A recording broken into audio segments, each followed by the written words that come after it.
They say betrayal hurts most when it comes from the one who promised to stay. I used to think pain was physical until I watched my wife walk out of my hospital room, eyes dry, voice sharp, saying, "I didn't sign up to take care of a corpse." That moment broke me in a way no injury ever could. My spine was crushed in a car accident, but my soul shattered when she chose freedom over me. 5 years have passed, and the world has no idea that the man it now calls a billionaire was once left to rot alone.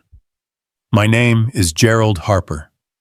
I'm 63 years old, and though my legs failed me back then, I never let my will do the same. It started in early winter. A sheet of ice, a careless driver, and a truck plowing through the intersection changed my life in 3 seconds. I remember the impact, how the world flipped, how the silence after the crash was louder than the crash itself. When I woke up, there was a white ceiling above me, the dull beep of machines to my side, and an emptiness below my waist that I didn't yet understand. "Gerald, do you know where you are?" a nurse asked. My mouth was dry. My head hurt. I tried to move my legs. Nothing. My wife Angela came in later that day. She had makeup on like she was going to lunch, not visiting her half-dead husband. Her eyes weren't red. Her voice wasn't soft. "They said you won't walk again," she said, arms folded. "I can't do this, Gerald. I won't. You're not the man I married." I couldn't speak. I think I whispered something like, "Please."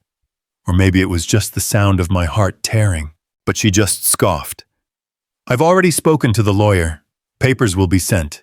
And then she left. No tears, no last look, no kiss on the forehead. That night I stared at the ceiling and wished the crash had killed me. I wasn't just paralyzed, I was discarded like trash. The woman who once held my hand at the altar now washed her hands of me like I was a stain on her life. The days after blurred into each other. Hospital food. Physical therapy I couldn't do. Nurses changing me like a child. Shame became my shadow. My phone was silent, my room emptier than any grave. I lost weight. I lost hope. I lost everything, except time. Time to replay her words. Time to imagine her with someone else. Time to hate her. And then to stop hating her because hating required energy I no longer had. I was a forgotten man in a broken body. But fate hadn't given up on me yet. The weeks turned to months. My body stayed still, but my mind never stopped moving. I spent every sleepless night staring at the cracked ceiling tiles, listening to the rhythmic beeps of the monitor and the shuffle of nurses' shoes in the hallway. My world had shrunk to the size of a hospital room, and I was rotting inside it. Every visitor bed beside me remained empty. Not one friend, not one relative. Angela had vanished like I was a stranger she'd once pitied and then discarded. I overheard the nurses talk once. One said, "His wife hasn't come back since the first day." The other replied, "I wouldn't either." What kind of life is that? It cut. Deeper than the surgeries, deeper than the accident. I was a burden no one wanted. Not even the woman who once promised to love me in sickness and in health. I stopped trying in therapy. They wheeled me in, and I stared blankly at the mirror across the room, my reflection a shell of who I'd been. The physical therapists tried at first, encouraging words, gentle pushes, hopeful charts. But I didn't care. My legs didn't work and my heart had shut off the moment she left. That's when I started thinking about ending it. Every night I stared at the IV lines and wondered what would happen if I pulled hard and long enough. The thought terrified me, but the silence terrified me more. Then one night, during another empty dinner tray and another hopeless hour, a new nurse came in. He was older, maybe mid-50s, black-rimmed glasses, and carried a book under his arm. He didn't say much at first, just checked my vitals, adjusted my pillow, and walked away.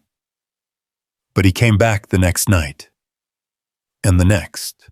"Read this," he said one evening, placing a battered paperback on my chest. "The Richest Man in Babylon." It helped me when I thought my life was over. I didn't open it for 3 days.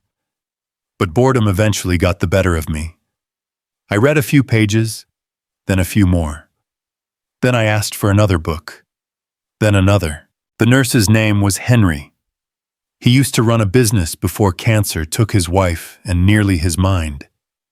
He found peace helping others who were lost. We started talking, really talking. He didn't pity me. He saw me. And through his quiet presence, I began to see myself again.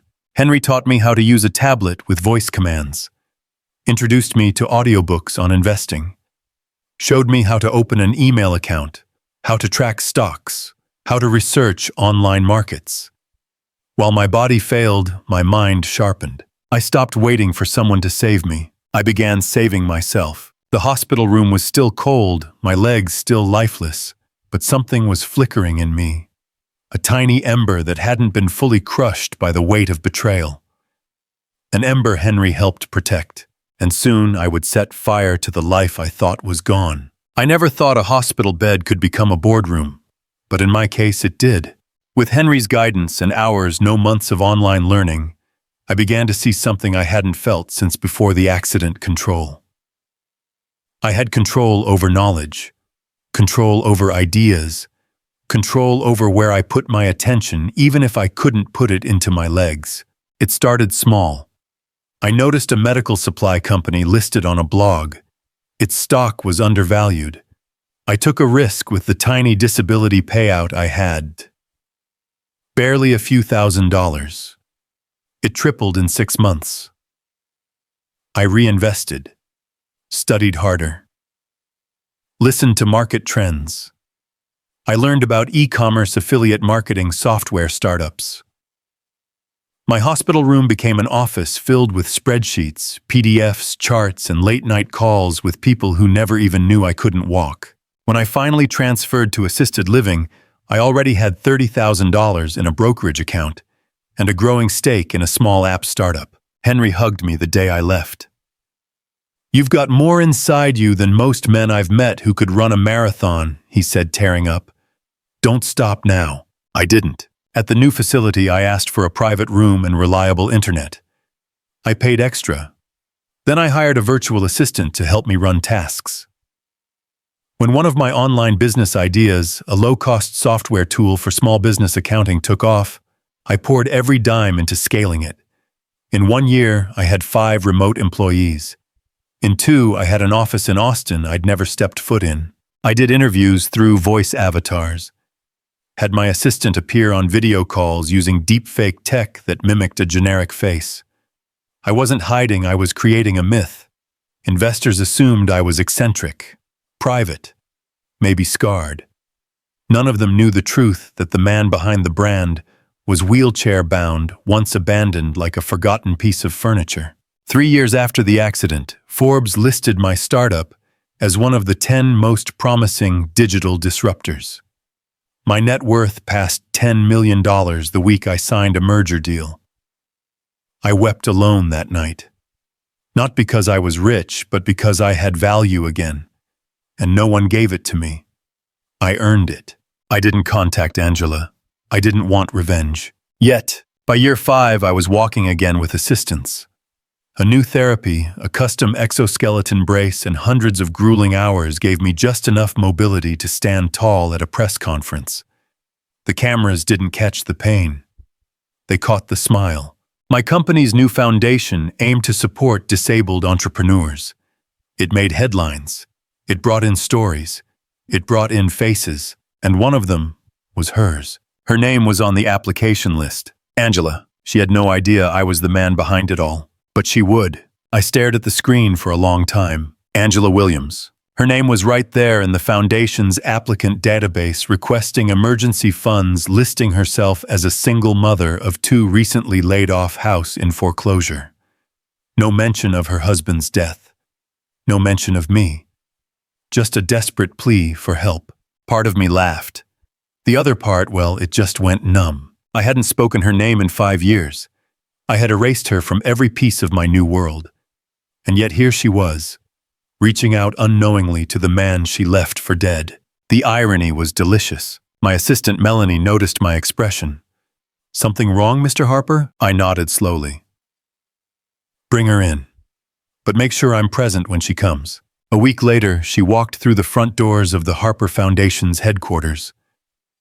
I watched from behind the tinted glass wall of the boardroom. She was thinner now, worn down. The makeup didn't hide the lines or the exhaustion in her eyes. Her clothes were clean, but you could tell they were second-hand. She held a file in one hand and the hand of a little girl in the other. The boy clung to her leg, silent. Angela Williams, the receptionist, called.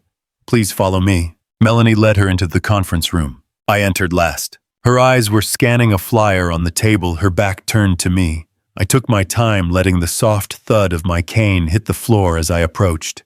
When I finally spoke, my voice was low, cold. "Long time, Angela." She froze. I saw her body stiffen like a statue struck by lightning. Then she turned. She gasped. Literally gasped. Her face went pale. Her mouth opened, then closed. She looked at my cane, then my eyes. "No," she whispered. You're dead." I raised an eyebrow. "Funny. I was just thinking the same thing about your conscience." Her hands trembled. The children stared up at me in confusion.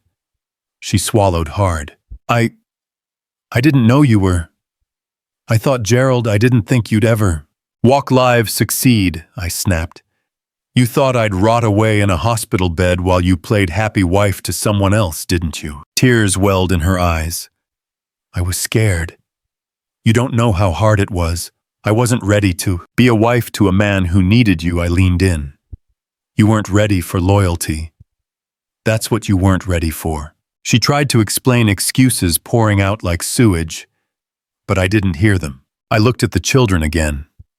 Innocent. Blameless. "How old is the girl?" I asked quietly. 4, she said, eyes cast down. 4. Born a year after she left me. "Do they know what kind of woman you are?" I asked. She didn't respond, but they would. Just not yet. She didn't speak for a moment. The silence thickened, choking the air between us. I took a deep breath, steadied my voice. "Sit down." Angela obeyed slowly, lowering herself into the chair, as if the weight of her shame might snap the legs. The children sat too, fidgeting, sensing the tension, but not understanding it. I opened the folder she'd brought. It was all there: bank statements, eviction notices, a termination letter. Desperation spilled across every page. She was broke, unemployed, behind on rent, and begging for help from the man she had left to die. "This is your handwriting," I said, tapping the final page, a personal letter she'd written for the foundation. "Please, I'm a mother doing my best. I just need one chance." She looked down. "Yes." I pushed the file aside. "You know, Angela, 5 years ago I needed one chance. Just one. Not money, not miracles. Just a little compassion, a hand to hold, a reason to keep breathing. I was broken too," she said softly. "I didn't know how to handle it. I panicked. I didn't mean to abandon you." I gave a hollow laugh. "You didn't mean to abandon me. You left while I was still drugged from surgery. You signed divorce papers before I could even sit upright. That wasn't panic. That was premeditated." Tears fell freely now. She looked genuinely shaken, but I had learned long ago not to mistake emotion for remorse. "I've changed," she whispered. "And I haven't," I replied. "I'm still the man you left, but now I'm the man you need." I stood slowly, placing both hands on the table. "So here's what's going to happen." She looked up, breath caught. "You're going to get your assistance. Every bill, every debt paid in full." Her eyes widened in disbelief. "You mean, not for you?" I pointed at the children. "For them. Only for them." She looked stunned. "But I'll also set up a trust for their education. A nanny. A roof over their heads. But you," I said firmly, "will have no access to any of it. You will report to a caseworker weekly. You will attend counseling. You will work at one of my partner shelters, cleaning toilets if you have to." She opened her mouth to protest, but I raised a hand. "This isn't forgiveness. This is justice. You took everything from me when I was at my lowest. Now I'll give your children everything. because I know what it's like to be abandoned." Angela sobbed. "You're cruel." "No," I said, leaning closer. "I just learned from the best." I turned to leave, my cane tapping with each step. Behind me, her children called after me, "Mr. Wait, thank you." I paused. I didn't turn back, but I smiled, because for the first time in years, the pain felt worth it. The boardroom door closed behind me with a soft click that echoed louder than any slam. My heart was pounding, but not from rage, no, not anymore.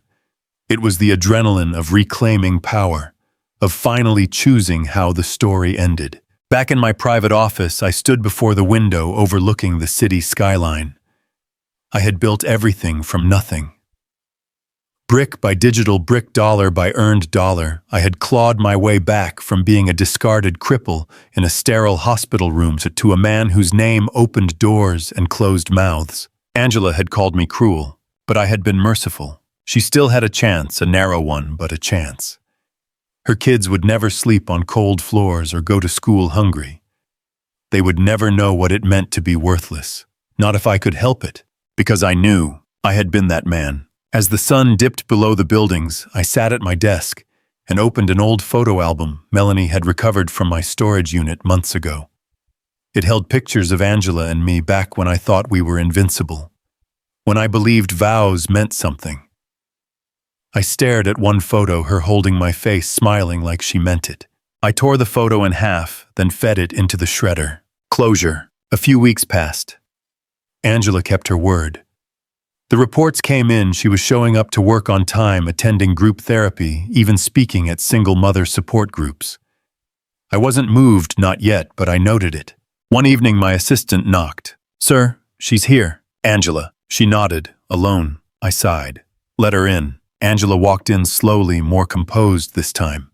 Her eyes met mine without flinching. "I didn't come to ask her for anything," she said. "Good. I'm not giving you anything else." She nodded. "I know." There was a pause. Then she pulled something from her purse, a worn envelope. "This. I wrote 5 years ago. The night I left. I never sent it.